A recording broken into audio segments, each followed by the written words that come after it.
ನಮಸ್ಕಾರ ಫ್ರೆಂಡ್ಸ್, ನಾನು ಶ್ವೇತಾ ರಾಜೇಂದ್ರನ್ ಮಾತಾಡ್ತಾ ಇರೋದು. ಲಕ್ಷ್ಮೀ ರಾಯರ ಮಗಳು ಕನ್ನಡ ಯೂಟ್ಯೂಬ್ ಚಾನಲ್ಗೆ ತಮ್ಮೆಲ್ಲರಿಗೂ ಆತ್ಮೀಯವಾದ ಸ್ವಾಗತ.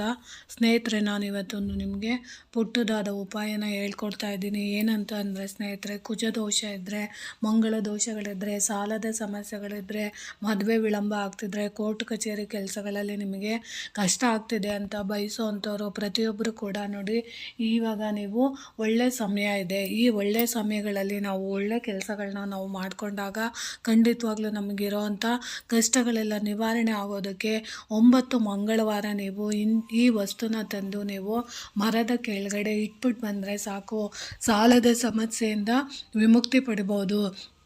ಅಥವಾ ನಿಮ್ಮ ಮನೆಯಲ್ಲಿ ಬೇರೆ ಅಂದರೆ ಗಂಡನ ಮನಸ್ಸೇ ಬೇರೆ, ಹೆಂಡತಿಯ ಮನಸ್ಸೇ ಬೇರೆ ಬೇರೆ ಇದ್ದರೆ, ಭಿನ್ನಾಭಿಪ್ರಾಯಗಳಿದ್ದರೆ, ಮನಸ್ತಾಪಗಳಿದ್ದರೆ ಅದೆಲ್ಲ ದೂರ ಆಗಬೇಕು. ನಮ್ಮ ಮನೆಯಲ್ಲಿ ಯಾವಾಗ್ಲೂ ಎಲ್ಲರ ಜೊತೆ ಖುಷಿಯಾಗಿರಬೇಕು ಅಂತ ಅಂದರೆ ಈ ಪುಟ್ಟ ವಸ್ತುನ ನೀವು ತಗೊಂಡೋಗಿ ಒಂದು ದೊಡ್ಡದ ಆಲದ ಮರದ ಕೆಳಗಡೆ, ಇಲ್ಲ ದೊಡ್ಡ ಅರಳಿಯ ಮರದ ಕೆಳಗಡೆ, ಮಣ್ಣು ಇರಬೇಕು. ಒಟ್ಟಿನಲ್ಲಿ ಆಲದ ಮರದ ಕೆಳಗಡೆ ಆದರೂ ಸರಿ, ಅರಳಿ ಮರದ ಕೆಳಗಡೆ ಆದರೂ ಸರಿ, ದೊಡ್ಡ ತೆಂಗಿನ ಮರದ ಕೆಳಗಡೆ ಆದರೂ ಸರಿ, ಅಡಿಕೆ ಮರದ ದಪ್ಪ ಮರಗಳಿರೋಂಥ ಮರದ ಕೆಳಗಡೆ, ಅಂದರೆ ನಾನು ಹೇಳೋದೇನು ಅಂದರೆ ಗುರುಗ್ರಹದ ಜೊತೆ ಇರೋಂಥ ಔದಂಬರದ ವೃಕ್ಷ ಅಂದರೆ ಹತ್ತಿ ಮರ ಅಂತಾರಲ್ಲ, ಆ ಹತ್ತಿ ಮರದ ಕೆಳಗಡೆ ಇರ್ಬೋದು, ಅಥವಾ ನೀವು ಆಲದ ಮರದ ಕೆಳಗಡೆ ಇರ್ಬೋದು, ಅಥವಾ ಅರಳಿ ಮರದ ಕೆಳಗಡೆ ನೀವು ಆ ಮಣ್ಣು ಜಾಸ್ತಿ ಇರಬೇಕು. ಆ ಮಣ್ಣು ಜಾಸ್ತಿ ಇದ್ದಾಗ ಆ ಮಣ್ಣಿನ ಮೇಲೆ ನೀವು ಇಂಥ ವಸ್ತುನ ತಗೊಂಡೋಗಿ ನೀವು ಅದ್ರ ಮೇಲೆ ಇಟ್ಟು ಬರೋದ್ರಿಂದ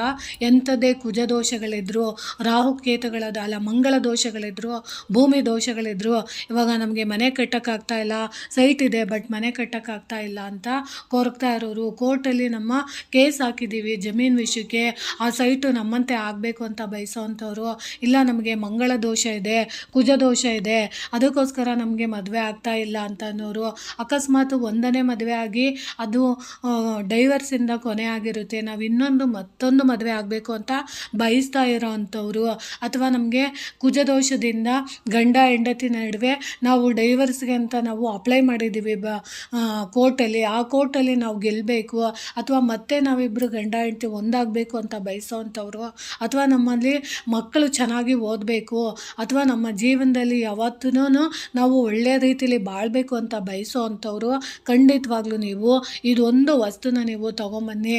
ಅದರಲ್ಲೂ ನೀವು ಒಂದು 9 ಮಂಗಳವಾರ ಇದನ್ನು ನೀವು ಮಾಡಿದ್ದೆ ಆದರೆ ಖಂಡಿತವಾಗ್ಲೂ ಕೋರ್ಟ್ ಕಚೇರಿ ಕೆಲಸಗಳೆಲ್ಲ ಸಕ್ಸಸ್ ಆಗುತ್ತೆ, ಗೆಲುವು ಬರುತ್ತೆ.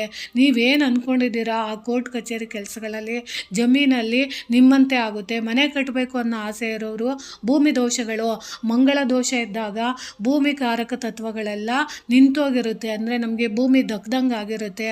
ಅಂಥ ಭೂಮಿ ದೋಷಗಳೆಲ್ಲ ಹೋಗಿ ನಮಗೂ ಎಲ್ಲ ಒಂದು ಕಡೆ ಮನೆ ಕಟ್ಟೋದಕ್ಕೆ ಅವಕಾಶ ಮಾಡಿಕೊಡೋಕ್ಕೆ ಈ ವಸ್ತು ನಮಗೆ ಸಹಾಯ ಮಾಡಿಕೊಡುತ್ತೆ.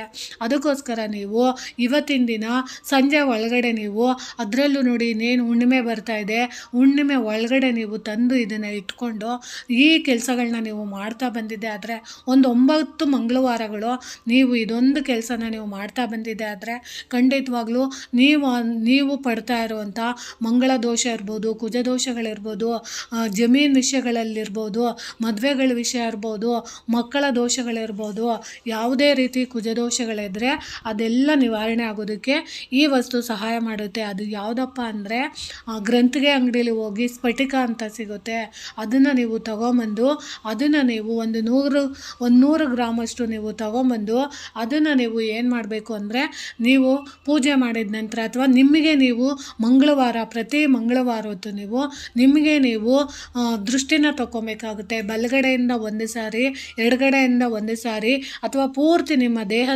ನಿಮ್ಮ ದೇಹ ಎಷ್ಟಿದೆ ಅಷ್ಟು ದೇಹಕ್ಕೂ ನೀವು ಪೂರ್ತಿಯಾಗಿ ನಿವಾಳಿಸ್ಕೊಂಡು ನೀವು ಆ ಸ್ಫಟಿಕನ ತಗೊಂಡೋಗಿ ಆಲದ ಮರದ ಕೆಳಗಡೆ ಇರೋಂಥ ಮಣ್ಣಿನ ಮೇಲೆ ಇಟ್ಬಿಟ್ಟು ಬಂದರೆ ಸಾಕು. ನಿಮಗೆ ಯಾವುದೇ ಭೂಮಿ ದೋಷಗಳಿದ್ರೂ ಅದೆಲ್ಲ ನಿವಾರಣೆ ಆಗುತ್ತೆ.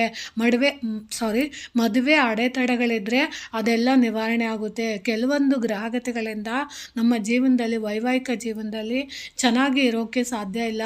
ಇದನ್ನು ನೀವು ಮಾಡ್ತಾ ಬಂದಿದೆ ಆದರೆ ಕ್ರಮೇಣ ಖಂಡಿತವಾಗ್ಲೂ ನಿಮ್ಮ ಮನೆಯಲ್ಲಿ ಎಲ್ಲ ದೋಷಗಳು ನಿವಾರಣೆ ಆಗಿ ನಮಗೆ ನಾವು ಅಂದ್ಕೊಂಡಿರೋಂಥ ಕೆಲಸ ಕಾರ್ಯಗಳಲ್ಲಿ ಪ್ರಗತಿ ಸಾಗೋದಕ್ಕೆ ಖಂಡಿತವಾಗ್ಲೂ ಇದು ಸಹಾಯ ಮಾಡಿಕೊಡುತ್ತೆ. ಖಂಡಿತವಾಗ್ಲೂ ಇದನ್ನು ಮಾಡ್ಕೊಳ್ಳಿ ಅಂತ ತಿಳಿಸ್ತಿದ್ದೀನಿ. ಒಂದು ಚಿಕ್ಕ ಸ್ಫಟಿಕ ನಮಗಿಷ್ಟೆಲ್ಲ ದೋಷನ ಕಳೆಯುತ್ತೆ ಅನ್ನೋದಾದರೆ ಖಂಡಿತವಾಗ್ಲೂ ಮಾಡ್ಕೊಳ್ಳಿ. ಯಾಕಂದರೆ ಒಂದು 9 ಮಂಗಳವಾರ ನೀವು ಪ್ರತಿ ಮಂಗಳವಾರ ಮಾಡಿಕೊಂಡಾಗ ಈ ದೋಷಗಳು ಎಂಥದ್ದೇ ಇದ್ದರೂ ಅದು ನಿವಾರಣೆ ಆಗುತ್ತೆ. ಇದೊಂದಕ್ಕೆ ಅಲ್ಲ, ಇದನ್ನು ನೀವು ಸ್ಫಟಿಕನ ನಿಮ್ಮ ಮನೆಯಲ್ಲಿರೋಂಥ ದೋಷಗಳೆಲ್ಲ ಹೋಗಬೇಕು ಅಂದಾಗ ಇದನ್ನು ಕೂಡ ನೀವು ಒಂದು ಸ್ಫಟಿಕದ ತುಂಡನ್ನು ನೀವು ಒಂದು ಕೆಂಪು ಬಟ್ಟೆಯಲ್ಲಿ ಕಟ್ಟಿ ನೀವು ಮನೆಗೆ ಬಾಗಿಲಿಗೆ ನೀವು ನೇತಾಕೋದ್ರಿಂದ ಖಂಡಿತವಾಗ್ಲೂ ನಿಮ್ಮ ಮನೆಯಲ್ಲಿರೋಂಥ ಎಷ್ಟೋ ದೋಷಗಳೆಲ್ಲ ನಿವಾರಣೆ ಆಗುತ್ತೆ. ಅದು ದೋಷ ನಿವಾರಣೆ ಆಗಬೇಕು ಅಂದರೆ ಯಾವ ವಿಧಾನನ ಮಾಡಬೇಕು ಅನ್ನೋದನ್ನ ನಾನು ಮುಂದಿನ ವಿಡಿಯೋದಲ್ಲಿ ತಿಳಿಸ್ಕೊಡ್ತೀನಿ.